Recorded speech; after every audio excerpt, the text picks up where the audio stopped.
الرحیم۔ السلام علیکم۔ رمضان المبارک میں نشریات کا خصوصی سلسلہ لے کر حاضر خدمت ہیں دنیا نیوز کے پلیٹ فارم سے۔ ہمارے ساتھ موجود ہیں جناب جاوید احمد غامدی صاحب۔ السلام علیکم غامدی صاحب۔ وعلیکم السلام۔ ہم سے بہت شکریہ آپ کے وقت کا۔ پروگرام کا آغاز کرتے ہیں۔ قرآن مجید کا ایک حصہ زیر بحث آتا ہے، آج روایت کو بھی ہم زیر بحث لے کر آئیں گے اور آپ لوگوں کے سوالات بھی۔ آج اس موضوع کا میں نے انتخاب کیا ہے، وہ اللہ کی عبادت ہے۔ قرآن مجید میں جا بجا یہ مضمون زیر بحث آتا ہے، ایک جگہ سے میں پڑھتا ہوں اور کچھ بصیرت کے، غور و فکر کے، تدبر کے پہلو ہیں، غامدی صاحب سے اس پر توضیح طلب کرتے ہیں۔ سورہ سجدہ میں ارشاد فرمایا، تم نہ سورج کو سجدہ کرو اور نہ چاند کو، بلکہ اس اللہ کو سجدہ کرو جس نے انہیں بنایا ہے، اگر تم اسی کی بندگی کرنے والے ہو۔ اس بات کی توضیح میں غامدی صاحب لکھتے ہیں اپنی تفسیر البیان کے اندر، یعنی خدا کی بندگی کا دعویٰ کرتے ہو تو یہ بندگی اس طرح ہونی چاہیے ہے کہ جو علامات اس کی بندگی کے لیے خاص ہیں ان میں بھی کسی کو شریک نہ بنایا جائے۔ استاد امام لکھتے ہیں، یہ امر یہاں ملحوظ رہے کہ مشرکین عرب اللہ تعالیٰ کے سوا دوسری چیزوں کی بندگی کرتے تھے، تو اس کے متعلق ان کا دعویٰ یہ تھا کہ صرف اس لیے وہ کرتے ہیں کہ یہ چیزیں خدا کی قربت کا ذریعہ ہیں، گویا ان کی بندگی ان کے الزام میں خدا ہی کی بندگی تھی۔ اس ٹکڑے میں ان کے اس الزام کی تردید کی گئی ہے۔ ہم سب سے پہلے مجھے بتائیے گا کہ یہ قرآن مجید جا بجا کہتا ہے، آج کے دور میں چونکہ ہمیں بات نظر نہیں آتی اس لیے ہم اس پہ ذرا تھوڑا سا تردد بھی ہوتا ہے، سورج کی پرستش، سورج کی پوجا، آج کل کو تو ہمیں کوئی نظر نہیں آتا اس طرح باقاعدہ سورج کی یا چاند کی پوجا کی جا رہی ہو۔ یہ کسی خاص عہد میں پوجا کی جاتی تھی اور اس کی وجہ کیا تھی سورج کی پوجا کی؟ انسان دنیا میں جب اپنی حقیقت پر غور کرتا ہے تو اس کے سامنے جو بنیادی سوال ہمیشہ رہا ہے وہ یہی ہے کہ میں کہاں سے ہوں۔ اب میں کہاں سے ہوں تو یا اس کا سبب اس کو اس کی کائنات میں نظر آ جائے گا، وہ مطمئن ہو جائے گا۔ میں جب کسی چیز کے بارے میں تردد میں مبتلا ہوتا ہوں تو دائیں بائیں دیکھتا ہوں، مجھے اللہ تعالیٰ نے جو حواس دیے ہیں ان کے ذریعے سے میں اپنے ماحول کا جائزہ لیتا ہوں، مجھے اس کا جواب مل جاتا ہے، میں مطمئن ہو جاتا ہوں۔ جب یہ جواب نہیں ملتا تو پھر انسان ماوراء کی طرف دیکھنے کے لیے مجبور ہوتا ہے۔ پیغمبروں نے ماورائی کے بارے میں خبر دی تھی اور یہ بتا دیا تھا کہ اس کائنات کا خالق اور تمہارا خالق اس کائنات سے ماوراء ایک علیم و حکیم ہستی ہے۔ یہ بات پیغمبروں نے ابتدا میں بتا دی اور اللہ تعالیٰ نے اس میں کوئی وقفہ نہیں دیا۔ یہ بتایا ہے قرآن مجید میں کہ جو پہلے انسان تھے انہی کو پیغمبر بھی بنا دیا گیا تاکہ دونوں چیزیں ابتدا ہی میں انسان کے سامنے آ جائیں۔ اس کی فطرت جن حقائق کو بیان کرتی ہے وہ ان کو بھی سن لیں اور جو کچھ اللہ تعالیٰ کی طرف سے اس کی رہنمائی کی گئی ہے وہ بھی ابتدا ہی میں کر دی جائے، اور اس طرح وہ حقیقت کے صحیح ادراک سے اپنے سفر کی ابتدا کرے۔ انسان کے ساتھ یہ ہوا، لیکن پھر جیسے انسان آگے بڑھتا ہے تو دو طرح کی چیزیں اس پر اثر انداز ہونا شروع ہو جاتی ہیں۔ ایک، جو معاملات اس کو پیش آتے ہیں اس کے پیچھے کے اسباب، وہ ان اسباب کو تلاش کرنے کی صحیح کرتا ہے، اور اگر اس کے اندر جبلتیں رکھی گئی ہیں وہ کام کرنا شروع کر دیں تو اس میں خاص طور پر خوف کی جبلت اس کو بہت سی مخلوقات کے معاملے میں ڈرنے پہ مجبور کر دیتی ہے۔ اسی چیز کو پھر بعض لوگ تباہ زاد افسانوں کی صورت میں مشرکانہ مذاہب کی صورت دے دیتے ہیں۔ تو یہ سب چیزیں پھر آہستہ آہستہ انسان کو متوجہ کرتی ہیں کہ شاید مجھے جس جگہ سے تکلیف پہنچی ہے وہ یہ جگہ ہو، شاید مجھے جہاں سے کوئی خیر پہنچا ہے وہ یہ جگہ ہو۔ جیسے جیسے اللہ تعالیٰ کے بارے میں انسان کے علم میں دوری پیدا ہوتی ہے تو یہ چیزیں اس کا احاطہ کرنا شروع کر دیتی ہیں۔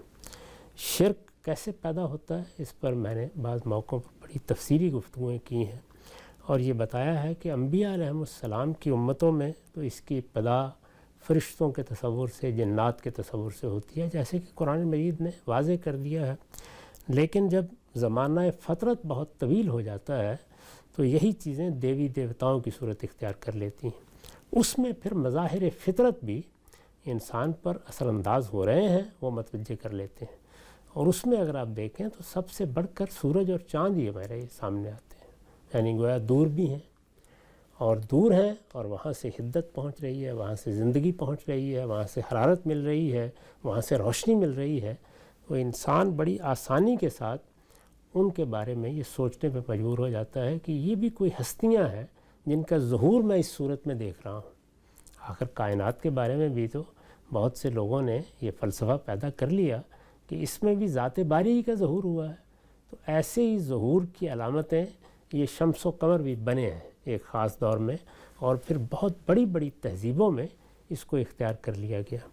یعنی مجھے زندگی کہاں سے ملتی ہے، حرارت کہاں سے ملتی ہے، میرا اگر کوئی خالق بھی ہے تو اس خالق کا کوئی ظہور کیا ہو رہا ہے، تو انسان محسوس کرتا تھا کہ روشنی میں ہوگا نا، تجلی میں ہوگا۔ تو تجلی اور روشنی کا بڑا مظہر ہے سورج بھی اور چاند بھی ہمارے لیے۔ اس سے یہ مشرکانہ عقیدہ پیدا ہوا اور پھر اس سے بہت سے مذاہب بھی پیدا ہو گئے۔ بڑی خوبصورتی سے ہم سے بڑی ہی آپ نے اچھے طریقے سے بات سمجھائی کہ کیسے انسان نے خدا تعالیٰ کی قدرت کی مینیفیسٹیشن کے جو مظاہر تھے، سورج ہے، چاند ہے، اور باقی جو اس وقت ہمارے پاس مسٹک ریلیجن ہے ان میں بہت ساری علامات آتی ہیں۔ اچھا، یہ وجہ بنی، بات سمجھ میں آتی ہے۔ اللہ تعالیٰ نے جو آرگومنٹ دیا ہے انسانوں کو، بظاہر اس بات میں بتائیے گا عامر صاحب، یہ جو بڑے کچھ ذہین لوگ ہوتے ہیں، فلسفی دانا، بڑے مشکل جس کو آپ کہتے ہیں گاڑے باتیں کرنے والے، قرآن کی سادہ باتیں ان کو بہت متوجہ نہیں کرتی۔ قرآن نے یہاں پر ایک بڑی سادہ سی بات کی ہے کہ بھائی اگر تم نے کرنی ہی ہے پرستش، کسی چیز سے اگر متاثر ہوئے ہو، تو یہ مظاہر فطرت اصل میں جس نے بنائے ہیں وہ خالق ہے، تو خالق کی طرف جاؤ۔ تو تم اس خالق کی طرف جانے کے بجائے اس کی جو مخلوقات ہیں ان کو تم سجدہ کر رہے ہو، سجدے کا مستحق تو صرف خالق ہے۔ گزشتہ دنوں ہم سب ہمارے یہاں سینٹر میں خاتون تشریف لائیں اور وہ مسیحیت سے اسلام کے دائرے میں داخل ہو کر آئیں۔ میں نے ان سے پوچھا کہ کیا وجہ بنی، تو انہوں نے کہا میں نے قرآن مجید کو پڑھا، تو پڑھنے کے بعد مجھے ہر جگہ پہ یہ بات سمجھ میں آئی کہ اللہ تعالیٰ کہہ رہے ہیں کہ مسیح میرے بندے ہیں، اور میں نے اپنے بندے کو پیدا کیا، اور اس لیے پیدا کیا ہے کہ وہ لوگوں کو بتائیں کہ میری عبادت کرو۔ اور یہی بات جا کر میں نے جب بائبل میں پڑھی تو مجھ پہ دور دو چار کی طرح واضح ہو گئی کہ سیدنا مسیح اگر اللہ کے بندے ہیں تو ہر جگہ کہہ رہے ہیں کہ اللہ کی عبادت کرو۔ وہ اللہ کا اگر جسدی ظہور ہوتے، اللہ کا پرتو ہوتے، تو اپنی عبادت کی بات کرتے۔ تو اتنی سادہ سی بات ہے غامدی صاحب، لیکن اربوں لوگ اس وقت دنیا میں اسی مسیحیت کے حامل ہیں جو مسیح کو خدا کا بیٹا بنا کے بیٹھے ہوئے ہیں۔ جی، کیونکہ اللہ تعالیٰ نظر نہیں آتا، وہ ہماری آنکھوں کے سامنے نہیں ہے۔ کائنات کے مظاہر آنکھوں کے سامنے ہیں، تو انسان جب اس کو ایک فلسفیانہ زاویہ نظر دیتا ہے تو اس میں یہ بات بہت دل کو اپیل کرتی ہے کہ ذات باری کا ظہور کائنات میں ہو گیا ہے۔ اب دیکھیے کہ بڑے بڑے فلسفیوں نے اسی نقطہ نظر کو اختیار کیا۔ اس میں عامت الناس مظاہر فطرت کی طرف متوجہ ہو کے سمجھتے ہیں کہ ظہور ہوا ہے تو پھر یہ اس طرح کی روشنی میں، اس طرح کے نور میں ہوا ہوگا۔ یہ بات زیادہ قرین قیاس نظر آتی ہے ان کو۔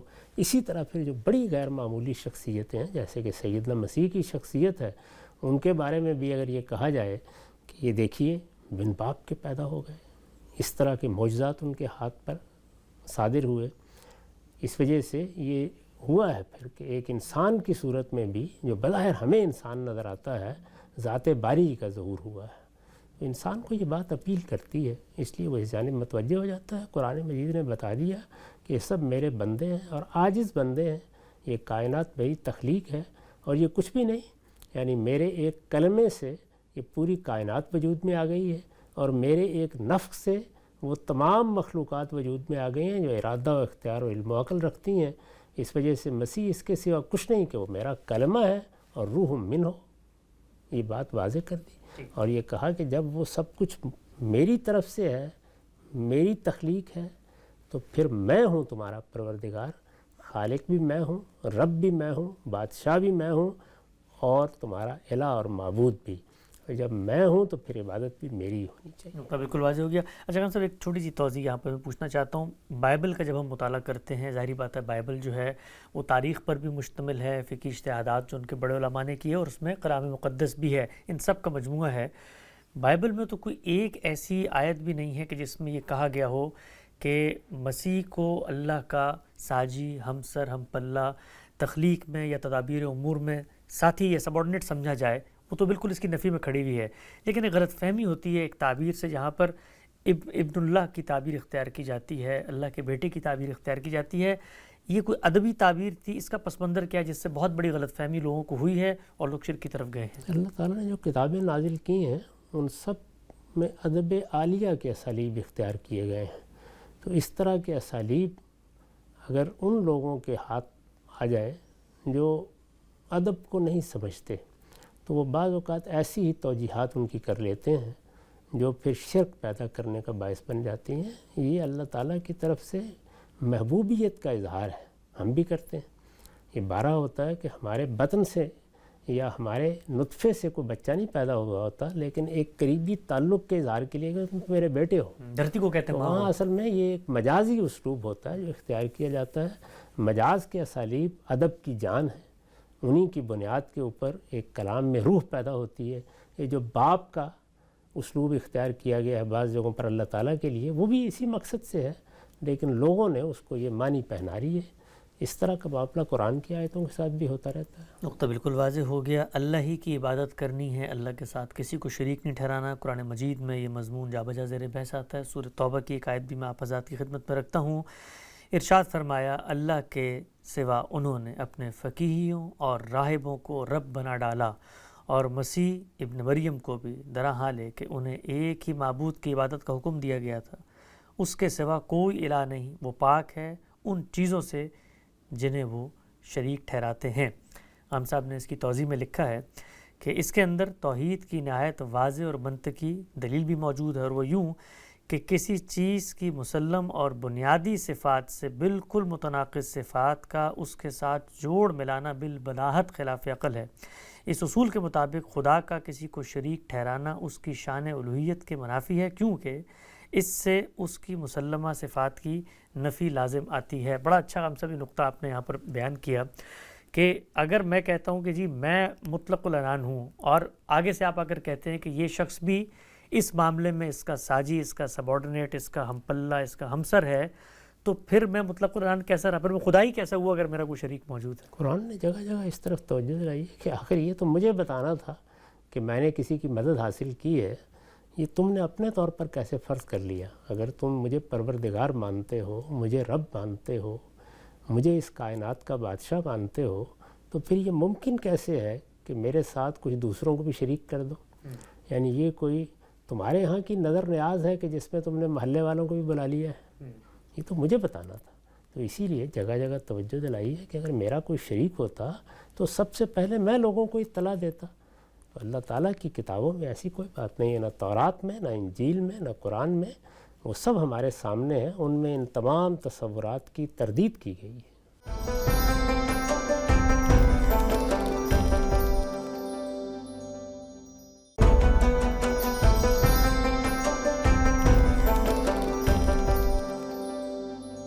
قرآن مجید کا ایک حصہ ہم زیر بحث لے کر آگے بڑھاتے ہیں سلسلہ گفتگو کو۔ روایت میرے سامنے ہے، یہ روایت ابو ہریرہ رضی اللہ تعالیٰ عنہ سے ہے۔ وہ فرماتے ہیں کہ رسول اللہ صلی اللہ علیہ وسلم نے فرمایا، میرے سامنے دوزخ پیش کی گئی تو میں نے وہاں پر عمر بن عامر خزائی کو اس حال میں دیکھا کہ وہ اپنی آنتیں گھسیٹتا پھر رہا تھا۔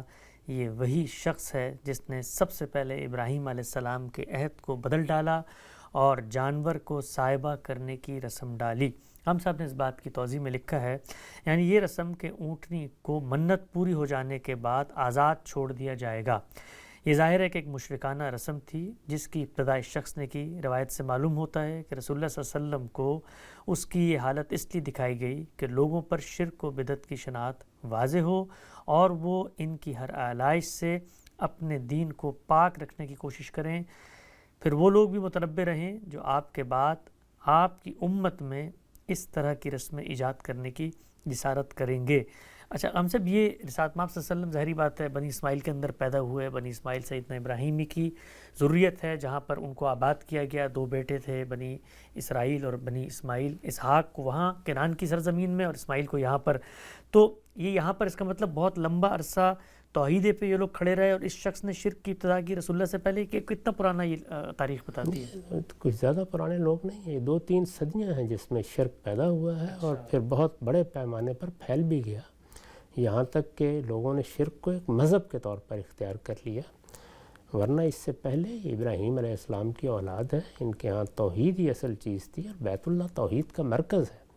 اسی لیے اللہ کے پیغمبر نے سب سے پہلے آ کر اسی کو موضوع بنایا، توحید کی منادی کی، اور سب مارکا بھی اسی بنیاد پر ہوا کہ تم تو ابراہیم کی اولاد ہو۔ یہ گھر اس لیے بنایا گیا تھا کہ یہ دنیا کو توحید کی دعوت دے گا، تم نے اسی گھر کو چوروں کا بھٹ بنا دیا، یہ کیا چیز ہے، تو اس میں بعض موقعوں پر آپ نے ان لوگوں کے بارے میں بھی ذکر کیا ہے جنہوں نے کسی مشرکانہ رسم کی ابتدا کی، یا وہ بت اٹھا لائے، یا انہوں نے اپنے سیاسی مقاصد کے لیے شرک کے ساتھ کوئی سمجھوتا کر لیا یا مصالحت کر لی، تو ان کے بارے میں بھی ذکر ہوتا رہتا ہے۔ یہ ہمارے ہاں بھی جو پچھلی 1500 سال کی تاریخ گزری ہے اس میں بتایا جا سکتا ہے کہ فلاں چیز کی ابتدا کس نے کی ہے، فلاں بدعت کہاں سے پیدا ہوئی ہے، کس زمانے میں فلاں رسم لوگوں نے ایجاد کر لی۔ یہ ساری چیزیں تاریخ کا حصہ بن جاتی ہیں، اس وقت بھی موجود تھیں، رسول اللہ صلی اللہ علیہ وسلم نے متنبع کیا، اب اہل علم متنبع کرتے رہتے ہیں۔ ٹھیک، اچھا غام صاحب، یہ جو اس میں بتایا گیا ہے، ظاہری بات ہے تمثیل کی صورت میں رسالت پاک صلی اللہ علیہ وسلم کو رویا دکھایا گیا ہے کہ اس طرح کی صورتحال اس کی ہوگی جس وقت وہ شخص جہنم میں جائے گا۔ ہم مسلمانوں کے اندر بھی تو شرک نظر آتا ہے، ہم یہ دیکھتے ہیں کہ قبروں کے اوپر، مزارات کے اوپر باقاعدہ لوگ سجدے کرتے ہیں، لوگ ان سے مانگنے کی باتیں کر رہے ہوتے ہیں، ان سے شفاعت کی باتیں کر رہے ہوتے ہیں۔ تو دیکھنے میں تو بڑی معمولی سی چیزیں لگتی ہیں کہ جیسے آپ کسی بزرگ کی ایک تقدس کو جگہ تک لے کے جا رہے ہیں، اس میں آپ توجہ بھی دلاتے ہیں بھائی آپ اس میں مبالغہ نہ کریں، لیکن اللہ کے پیغمبر تو بتا رہے ہیں کہ یہ تو بہت بڑا بربادی کا سامان ہے جو ہم آگے کر لیں گے اپنے لیے۔ صحیح ہے، بالکل۔ شرک کے بارے میں آخری درجے میں متنبع رہنا چاہیے۔ شرک کے بارے میں کسی بحث کی ضرورت کیا ہے؟ یعنی اس کا ادنا شائبہ بھی اگر کہیں ہے تو آدمی کو فوراً اپنا دامن صاف کرنا چاہیے اس سے۔ اللہ ہی ہمارا پروردگار ہے، وہی ہمیں پالنے والا ہے، وہی سب نعمتیں دینے والا ہے، اسی سے دعائیں کرنی ہیں۔ یہ جو ہمیں سورہ فاتحہ میں تعلیم دی گئی ہے اور پھر 5 وقت ہم اپنی نماز میں یہ دعا کرتے ہیں، تو اس میں کس بات کا اقرار کرتے ہیں؟ اسی کا اقرار کرتے ہیں کہ ایاک نعبد و ایاک نستعین، تیری ہی عبادت کرتے ہیں، تجھی سے مدد چاہتے ہیں۔ تو آپ اگر غور کر کے دیکھیں تو شرک میں دونوں ہی چیزیں کسی نہ کسی جگہ سے دراتی ہیں۔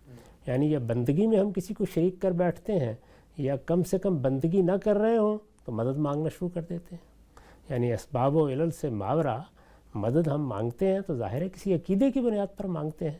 یہ دونوں چیزوں کی نفی کر کے یہ کہا کہ اللہ ہی کے ساتھ یہ تعلق ہونا چاہیے، اور یہ اللہ ہی کے ساتھ تعلق قائم رکھنا آسان نہیں ہے، اس لیے متنبع کرتے رہنا چاہیے لوگوں کو۔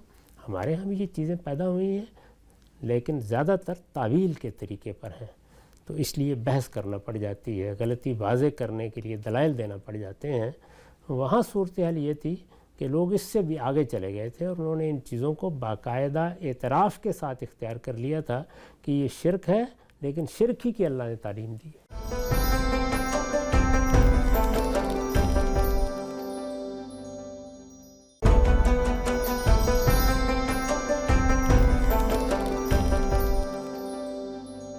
اللہ تعالیٰ نے جو آرگومنٹ دیا ہے انسانوں کو، بظاہر اس بات میں بتائیے گا عام صاحب، یہ جو بڑے کچھ ذہین لوگ ہوتے ہیں، فلسفی دانا، بڑے مشکل جس کو آپ کہتے ہیں گاڑے باتیں کرنے والے، قرآن کی سادہ باتیں ان کو بہت متوجہ نہیں کرتی۔ قرآن نے یہاں پر ایک بڑی سادہ سی بات کی ہے کہ بھائی اگر تم نے کرنی ہی ہے پرستش، کسی چیز سے اگر متاثر ہوئے ہو تو یہ مظاہر فطرت اصل میں جس نے بنائے ہیں وہ خالق ہے، تو خالق کی طرف جاؤ۔